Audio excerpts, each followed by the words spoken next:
Resuming debate. The Honourable Member for Scarborough Centre. Thank you, Madam Speaker. Congratulations to you on your appointment. Madam Speaker, it is a pleasure to rise for the first time in this 43rd Parliament. Before I turn to the speech from the throne, I would like to take a moment to thank the people of Scarborough Centre for returning me to this place. They have put their trust in me to continue to be their strong voice in Ottawa, and I am so grateful for their confidence and support. And none of us would have been here without our dedicated supporters and volunteers. I have an amazing team, and I would like to thank my team Salma for their countless hours of hard work over these past months and years.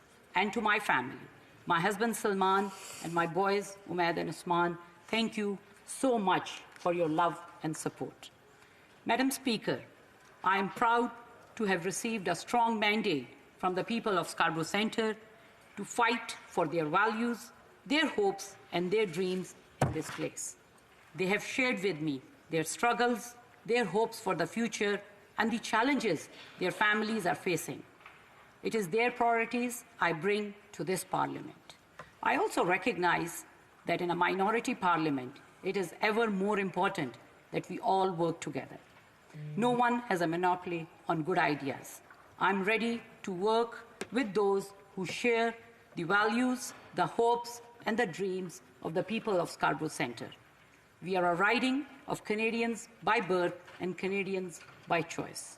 Many of us come from somewhere else and have chosen to make Scarborough our home. We are a community of senior citizens and young families, a community of Canadians working hard to join the middle class. They are concerned about being able to stretch each paycheck to the end of the month. They worry about the ever-rising cost of housing. They lay awake worrying if they can provide a better future for their children. They work hard and they are looking for a little help to get ahead. And that's what I am looking for as I was listening to the speech from the throne.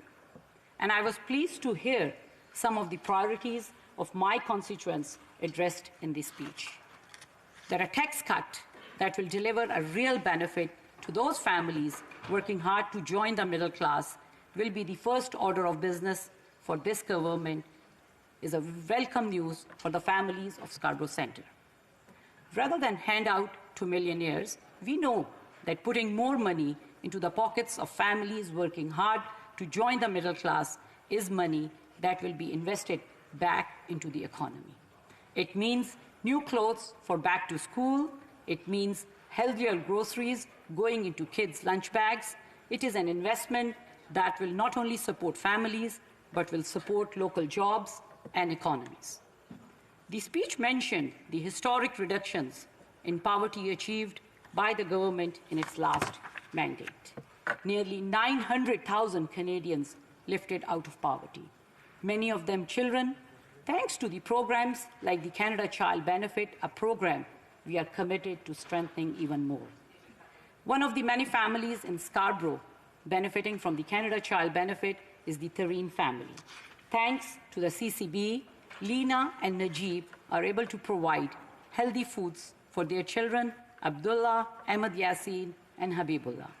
They can take them on educational outings and allow them to participate in more activities in the school.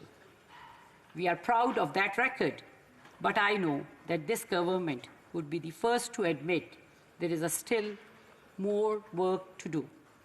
And probably the biggest expense that families in Scarborough face is housing. There is a serious lack of supply, and what housing is available is often old, overpriced, and inadequate to meet the needs of the average Scarborough families. So I am pleased to hear that the government reaffirmed its commitment to the National Housing Strategy and to making continued investments in affordable housing. Programs like the First-Time Home Buyers Incentive are already making a difference. Money already being invested in Toronto community housing, which was long overdue, and renovations in community housing families in Scarborough are on the way and across Toronto. And moving forward, with the Canada Housing Benefit in the coming year will help many families struggling with the rising rents they have to pay. In this Parliament, I will be a voice for continued investment in affordable housing, and we must ramp up our investment as fast as our provincial and municipal partners can build the capacity to make new projects shovel-ready. And another key priority for my constituents is community safety. Too often, the sound of gunshots echoes through our neighborhoods. Too many of my constituents have lost loved ones, or they know a family that has lost loved ones to senseless violence. I recently attended a community safety meeting in an apartment complex where a family lost their son in a shooting. Nothing can compare with the grief of a mother who has lost her child. The community came together to grieve and to discuss meaningful action to end these acts of violence. In Scarborough, in Canada, no one should feel unsafe walking the streets of their community. The time has come for serious action to combat gun violence and the gang activity that fuels it. While I supported the common sense gun crime legislation passed in the last Parliament, it is long past time to go further. That's why I fully support the commitment in this throne speech to ban military-style assault rifles and introduce a buyback program. Too many of these weapons have been involved in mass shootings in Canada and around the world. And outside the military, they serve no legitimate purpose. These weapons aren't designed to hunt deer. They are designed to kill people, as many as possible, as quickly as possible. I understand the need for a rifle on a farm for protection, and I respect the hunting culture practiced in many communities. But military-style assault rifles do not belong in our communities, and the safety of our children must come first. It's time to get these guns off the streets. I also welcome the commitment to work with the municipalities and communities that want to ban handguns.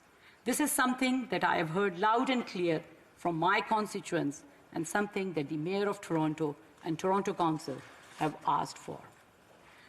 While these measures alone won't eliminate gun crime, the evidence from jurisdictions around the world shows that it will make a big difference. And we owe it to our children to do everything we can. We must also continue to invest in measures to stop the flow of illegal guns at our borders. And as important as getting guns off the street is, the most important thing we can do to ensure safer communities is to show our youth that better is possible for them, that they do have opportunities to grow and prosper and succeed. During its last mandate, our government made significant investments in programs tackling youth gang violence. I hear from my constituents, especially the mothers, how important this is. And as a mother myself of 2 sons in this Parliament, I will be a voice for further investments in our next generations. Those are some of the highlights for my constituents, Madam Speaker, but there are other priorities of Scarborough Centre also reflected in the speech from the throne. My constituents know that climate change is a real and serious threat, and they want us to do more to achieve our emission reduction target, ban plastic, and get to net zero emission by 2050. They know that we have a moral obligation to Canada's Indigenous people to walk the road of reconciliation together. That means eliminating all remaining boil water advisories, enshrine the United Nations Declaration on the Rights of Indigenous People in legislation, and so much more. They believe that every Canadian should be able to get a family doctor much more easily, and that universal pharmacare is the next natural evolution of the public healthcare system, of which all Canadians are justifiably proud of. And they want Canada to continue to be a voice for human rights and the freedom of all people, both at home and around the world. Madam Speaker, historically, minority parliaments have been some of the most productive in Canadian history. But that's only possible if we park our egos at the door and work to find the common ground. Madam Speaker, I look forward. Time is up.